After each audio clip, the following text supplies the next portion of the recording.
this. After weeks or months of painful silence, your phone lights up. One message, one name. The person who once drained you suddenly wants access again. Before you respond, understand this.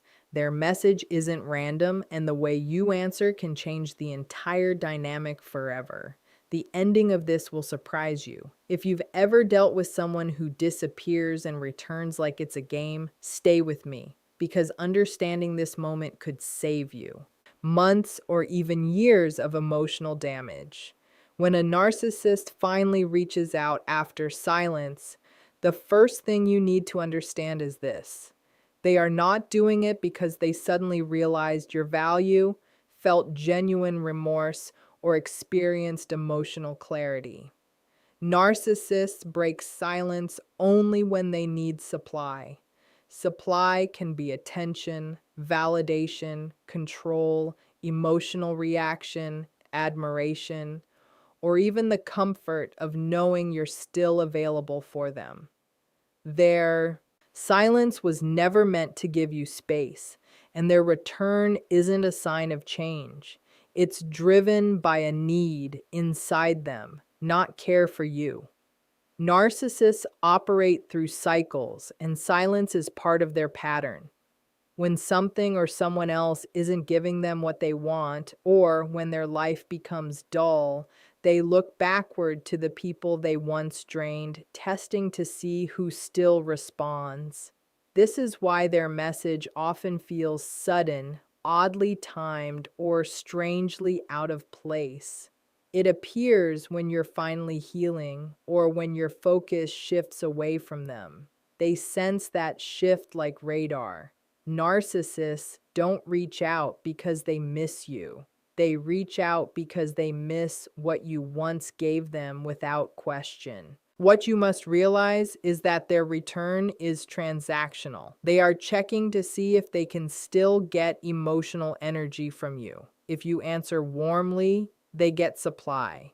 If you answer angrily, they get supply. Even if you answer neutrally, they read it as an invitation to keep probing. Your emotions, your attention, and your presence have always been currency for them. Narcissists return the moment they fear that currency is slipping away. Their silence beforehand is also part of the same system. When they go quiet, it's usually because they're occupied with another source of supply, dealing with an issue they don't want you to know about, or using distance as a way to regain power. They return only when they feel it benefits them. Their timing is rarely accidental. They might reach out on a day that matters to you, during a moment when you're vulnerable, or when they sense something in your life is improving. They don't want to lose the psychological grip they once held.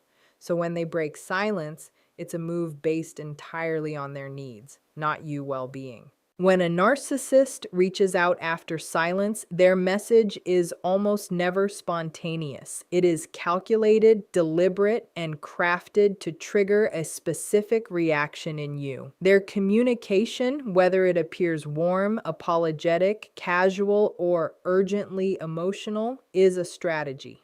They send it to measure your emotional temperature. They want to see if you're still easily influenced, if you still care, or if you've detached from them. Every word is chosen with an intention. If they message you with kindness, they're testing whether you're still open to them. If they reach out with a vague "hey" or "how have you been," they're testing whether you'll carry the emotional labor. If they open with something dramatic like "I need to talk" or "something reminded me of you," they're testing whether you still prioritize them. Nothing is random. Narcissists study patterns, and your reactions were once their blueprint. The message itself is a tool in their psychological toolbox. For them, it's not about reconnecting, it's about gathering data. They want to know if the silence created panic or pain in you. They want to see if you respond quickly or slowly. They want to see if you still offer empathy, concern, or curiosity. Even your hesitation becomes information to them. If You answer too quickly. They know they still own a piece of your emotional space. If you respond with long explanations or justified feelings, they know they can still pull your strings. If you react with anger, they feel validated that you're still emotionally invested. Every reaction tells them who you are to them now. This is why their messages often have multiple layers. The surface feels innocent, but underneath it's designed to pull you back into familiar roles. They might mirror your past conversations, mimic tenderness, or reference old memories that once bonded you. These are not sentimental gestures, they are hooks. They are carefully placed triggers meant to revive your attachment or curiosity. Their silence breaks only when they need something: attention, reassurance, validation, or access, and the message they send is their first step in finding out whether you will offer it. They don't ask themselves how you feel, they ask what you can still give. Their outreach is a psychological move driven by self interest, crafted with precision, and delivered with an agenda. When a narcissist reaches out after a long period of silence, the very first reaction you give becomes their data set. Narcissists observe emotional responses the way a scientist studies results in a lab. They look for patterns, vulnerabilities, and openings.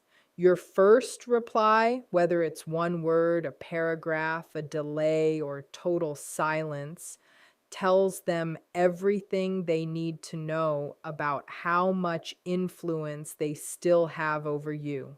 They are not listening to the words themselves. They are reading the emotional temperature behind them. If you respond immediately, they interpret it as emotional availability. If you respond angrily, they interpret it as emotional investment. If you respond with sadness, they see an opening for manipulation. Even if your response is neutral but long, they see you as someone who still feels the need to explain or justify yourself. Every tone, every pause, every sentence becomes information. This is why they choose their timing so carefully. They know the power of the first message, and they know the power of the first reaction. They rely on your instinctive emotional response, the part of you that remembers the bond or the pain, because they want you to react before you think. Narcissists thrive on emotional reflexes, not logical decisions. So if your first response shows that they can still affect you, they gain confidence that you're still part of their psychological network. They want to see that the door they once used is still unlocked. And it's crucial to understand that narcissists don't hear your boundaries, they observe your behavior. You could say, "I'm done," 100 times. But if you respond with emotion the moment they return, they don't believe your words. They believe your reaction. That initial reaction becomes the foundation of what they'll try next. If you show pain, they may switch to sympathy. If you show anger, they may play victim. If you show hope, they may offer crumbs of affection. Your first reaction directs their next move. This is why calmness is your greatest power. A measured, delayed, or minimal response disrupts their expectations. They can't decode neutrality. It creates uncertainty, and uncertainty weakens their grip. Your controlled reaction becomes the moment where their sense of power begins to slip. When a narcissist reaches out after a stretch of silence, the tone they choose is rarely accidental. They often return with false warmth or a carefully crafted display of vulnerability because these are the two most effective ways to disarm you. They know that direct manipulation won't work immediately after silence, so they soften their approach. They might send a sweet message, something nostalgic, or something that sounds like genuine concern. Or they may take the opposite route and present themselves as wounded, stressed, or in need of comfort. Both strategies serve one purpose: lowering your guard. False warmth is meant to make you forget the discomfort their silence created. Manufactured vulnerability is meant to trigger the empathy they know you naturally have. To them, vulnerability is not an emotional truth, it's a tactic. Narcissists are aware that silence creates distance, and distance creates clarity. When you're away from them for long enough, you begin to see patterns, heal, and regain strength. They feel this shift. When they sense you pulling away emotionally, they adjust their approach to regain access. So they use a tone that feels safer, softer, or familiar. They want you to doubt your own boundaries. They want you to question whether they really meant to hurt you. They want you to wonder if maybe they're finally opening up. This is the emotional trap. What many people don't realize is that these displays rarely reflect real emotional change. A narcissist's warmth is situational, and their vulnerability appears only when it benefits them. If they're being affectionate, it's because they want reassurance. If they're being vulnerable, it's because they want sympathy. They shape their tone according to what they believe will get the quickest emotional response from you. That's why their messages can feel strangely targeted, almost like they remember exactly what used to work on you. In reality, they do remember. They remember what softened you, what made you stay, what made you forgive. Their return is not about healing the relationship, it's about regaining their emotional leverage. The warmth and vulnerability they show are not meant to build connection, but to pull you back into a cycle you finally started stepping away from. Not responding to a narcissist after they break a long silence is one of the strongest responses you can give because it disrupts the entire structure of the dynamic they rely on. Narcissists depend on emotional reactions, positive or negative, to feel in control. They don't care whether you're angry, hurt, confused, or hopeful. They only care that you're emotionally engaged. Silence removes that engagement, and it removes the energy they feed on. When you choose not to reply, you're not being passive. You're communicating something powerful without words, that your emotional world no longer revolves around them. This is something a narcissist cannot easily tolerate. Your lack of response creates a psychological vacuum, and in that vacuum, their insecurity grows. They begin to question their power, their influence, and their hold over you. Silence also protects you from being pulled back into old patterns. Responding, even with the most neutral message, can reopen emotional wounds or give them a new opening to manipulate you. By not responding, you stop the cycle before it even starts. You give yourself space to think, to observe their behavior, and to understand their true intention without being pulled into the emotional confusion they rely on. Your silence becomes a boundary that requires no explanation. It shows that you're prioritizing your well-being over their need for attention. What makes silence such a powerful response is that narcissists interpret it in the opposite way from healthy people. Where a healthy person might see silence as disinterest or closure, a narcissist sees it as a challenge. They begin to feel exposed, irrelevant, or replaced. This triggers their anxiety about losing supply. They may send another message, switch tones, or escalate their reach-out attempts. All of this reveals something important. Your silence exposes their motive. If their intention was genuine care, they would respect your space. If their intention was manipulation, they will push harder. Not responding gives you clarity. It allows you to step outside the emotional fog and see their patterns clearly. And while silence may feel uncomfortable at first, it is often the response that protects you the most because it refuses to give them what they want, your emotional energy. In that refusal, you take back the power they once depended on. If you decide that you must respond to a narcissist after they break their silence, the only protection you truly have is emotional neutrality. This means responding without warmth, without frustration, without explanation, and without giving them any emotional content they can use. Narcissists don't listen to words, they analyze emotions. They study tone, urgency, vulnerability, and emotional hints hidden inside your message.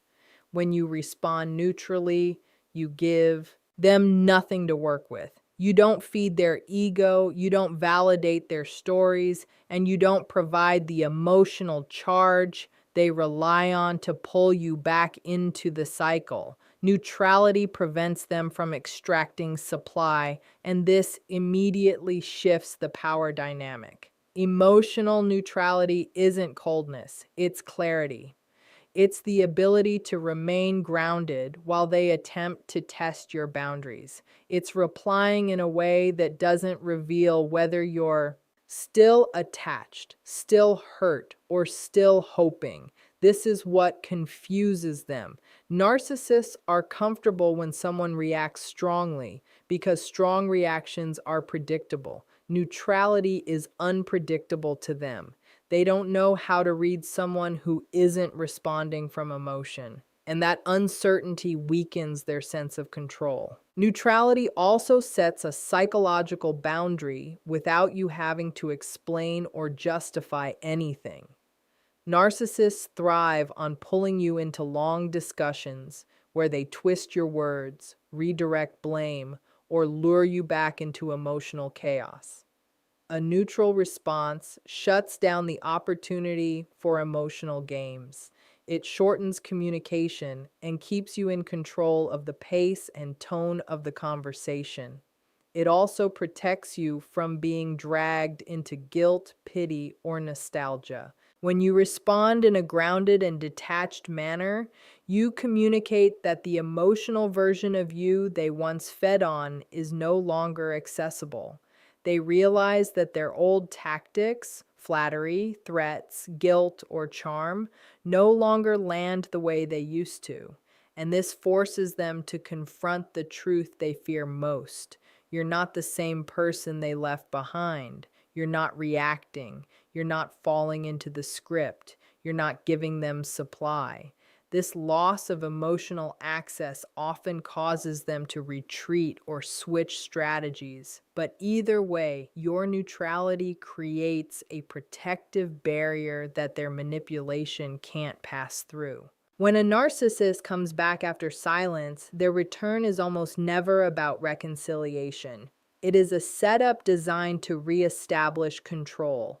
Narcissists view relationships through the lens of power, not connection. When they reappear, they are checking whether they can still influence your emotions and shift your behavior. Their return is the beginning of a new cycle, not the repair of an old one. They may act gentle or attentive at first, but that is simply the opening move. Once they feel you've softened, the familiar patterns begin creeping back in. The criticism, the dismissiveness, the blame shifting, the gaslighting, it all returns because their core intention hasn't changed. They want access, not equality.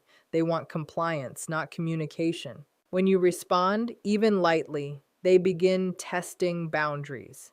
They may push deeper into emotional topics or subtly question your choices.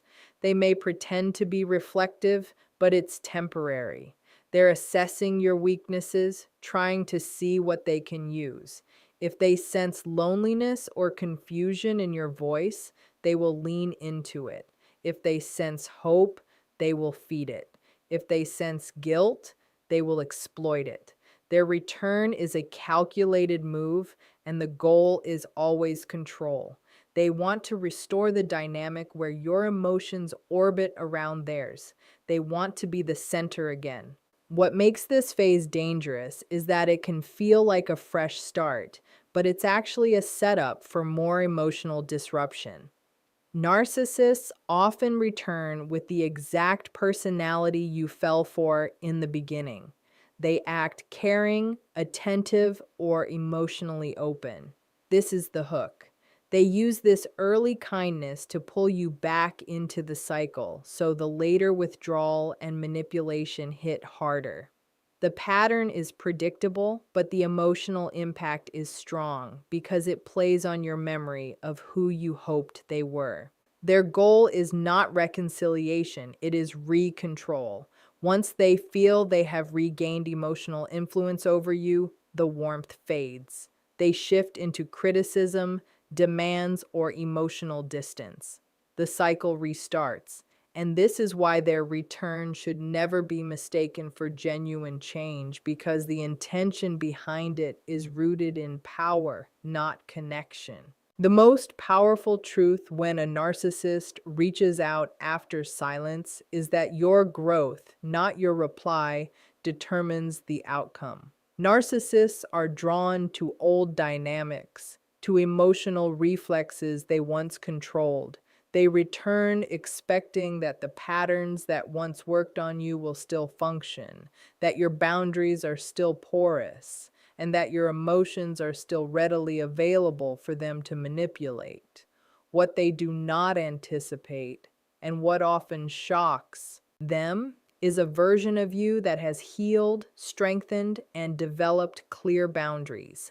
When you have grown, your response is no longer about reaction or compliance. It is about observation and self-protection.